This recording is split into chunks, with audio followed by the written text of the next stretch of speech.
Good morning, afternoon, or evening, grade 10. I'm not sure what time you're watching this. I'm here to give a little bit of talk about Newspeak.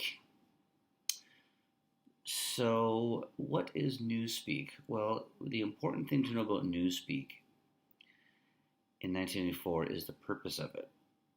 So, my son's sleeping in the next room. I can't speak that loud, but I will try to be clear. So, the one purpose of Newspeak is that if you limit the number of words, which is one function of it, if you limit the number of words people can use, they're trying to eliminate words in the language. So they're using terms such as double plus good instead of excellent.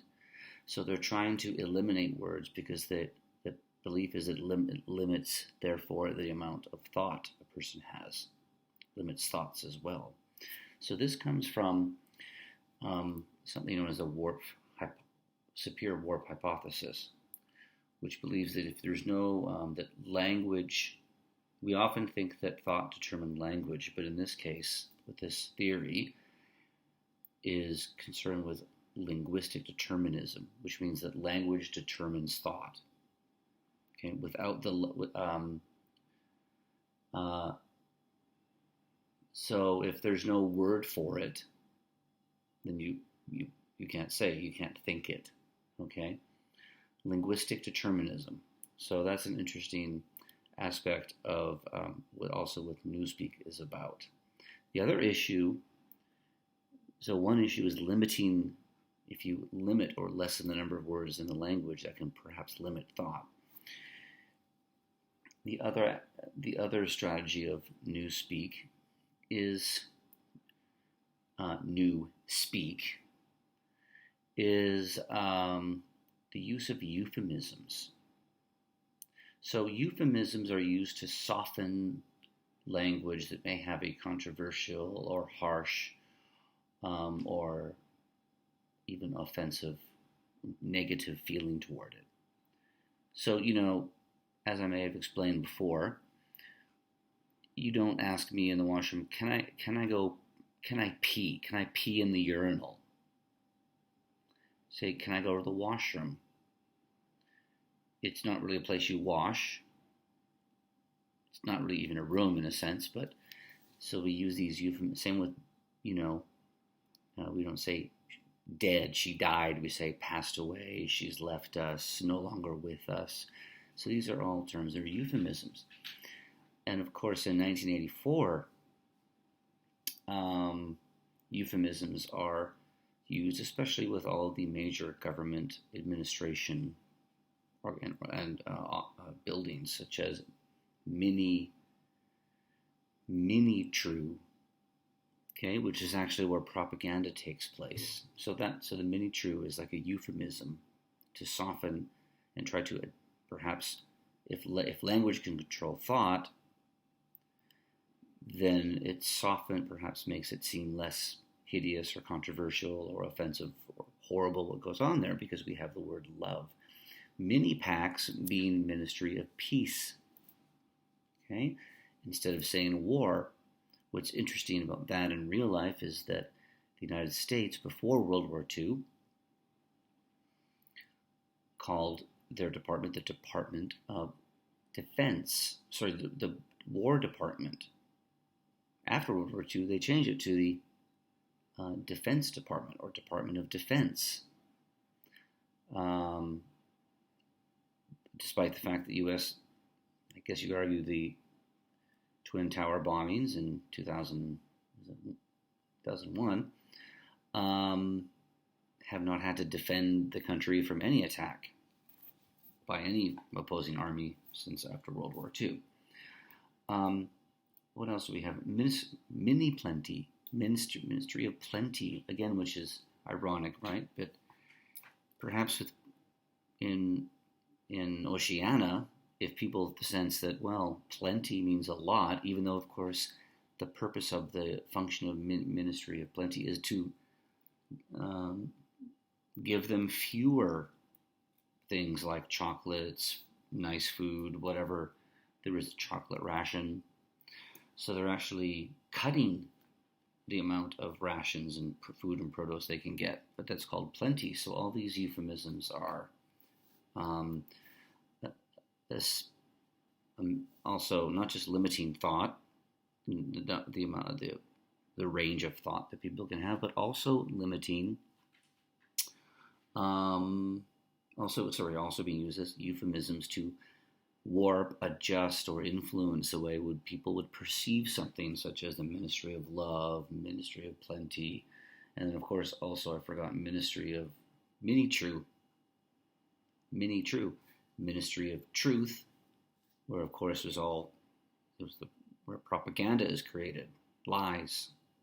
Okay, so we need to think about how Orwell is using it and how he sees these in these two parallel, interesting views of language. I mentioned to the group I talked to, the class a couple days ago, this type of euphemisms are with us everywhere in our lives. Okay, I mentioned that people used to be laid off from their job when there was not enough work. Then the company would call it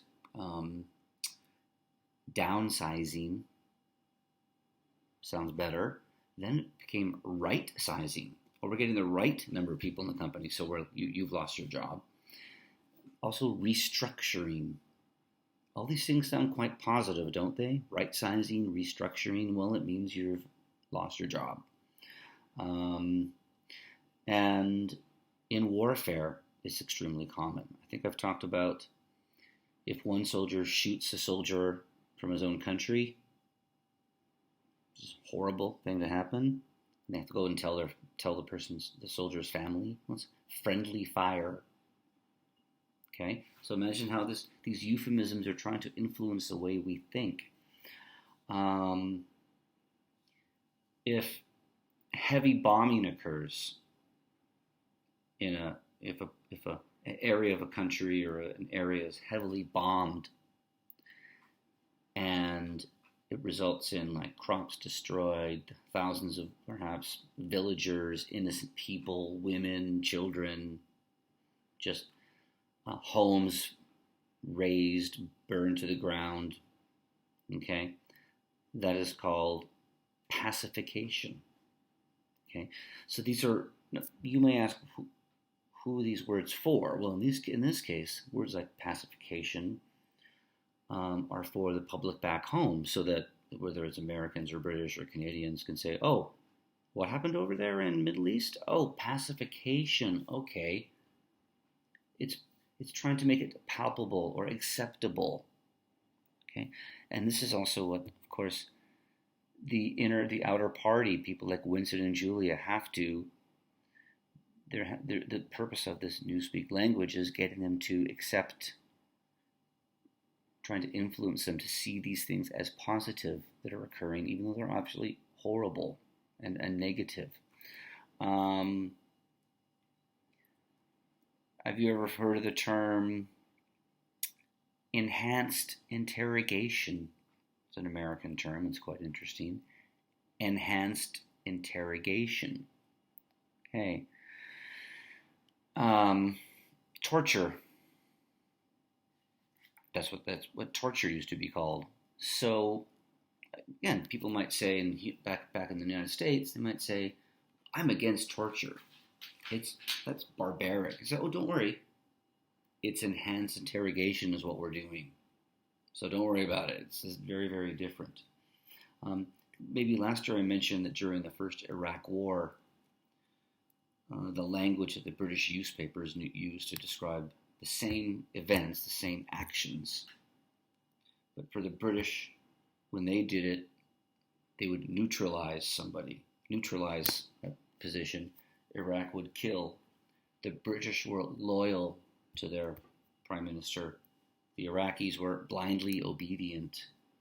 British soldiers were brave. Iraqis were fanatical. Again, here, British soldiers were causing collateral damage. That would be like killing innocent civilians by accident. That's what collateral damage is. In Iraq, if Iraqis did it, it was known as killing innocent civilians. That's how they, okay. Just 2 days ago, an example of language, I was actually at the Singapore Changi Airport. This is beautiful. I went to check my flight.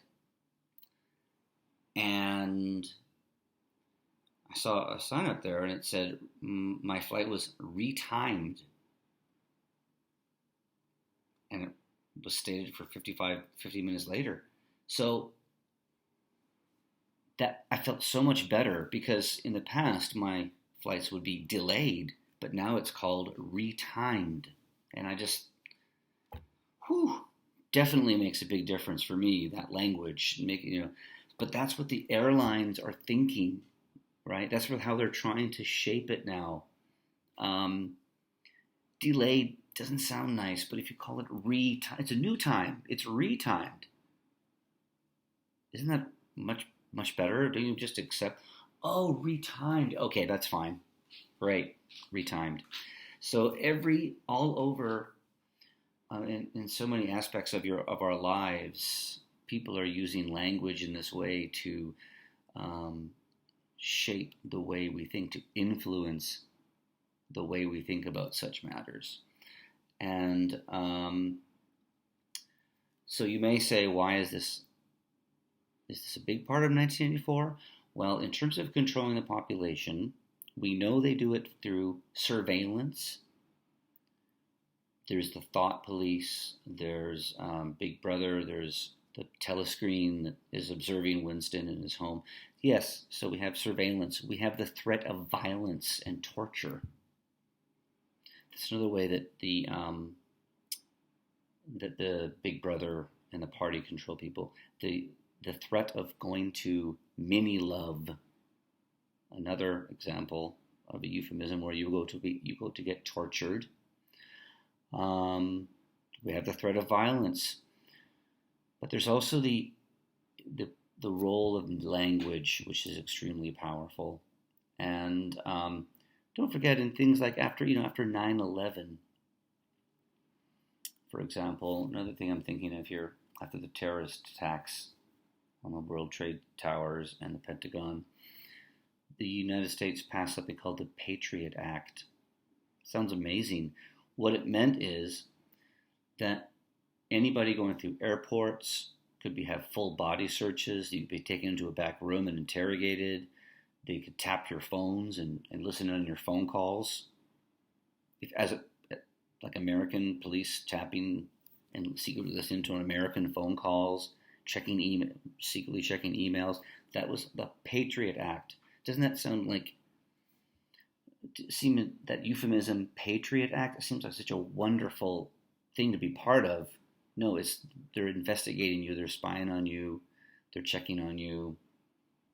So these things are extremely common. And so Orwell also saw language, the use of language, as key in the novel. And so we have the surveillance and the violence and the use of language. And ultimately, I'll say it now, I'll say it later if I can. The purpose of this is to act as a warning for all of us. A warning so that we don't allow our governments or any government, whatever country we're in, to allow such a high level of surveillance over our lives, where they know everything about us and can watch us and control us and pressure us through that surveillance, to not allow torture, arbitrary imprisonment, taking you from your home, abuse of human rights, and to be careful of the creeping role and the influence and power of language in our lives. So we hear these days about fake news. Well, sometimes fake news is fake news, and sometimes it's people saying it's fake news because they don't want other people to believe it. And this is becoming a very complicated world now. And so Orwell is also warning us about do not be duped, don't be tricked or fooled by these manipulations of language that are trying to influence how we see the world. And so you might want to, and above all, he thinks this can all occur with a one-party state, when we allow one government, one party, to be in perpetual power. And all these things, the surveillance and the human rights and the use of language, that's what can happen. So it's absolutely, it's a dystopian novel, which, of course, it's a dystopian novel that's trying to warn all of us so that we don't end up in a dystopian society in the future. So that's the ultimate purpose here. So now I'm going to put up just a few questions on iLearn and this video. Nothing heavy. And yes, talk to you later.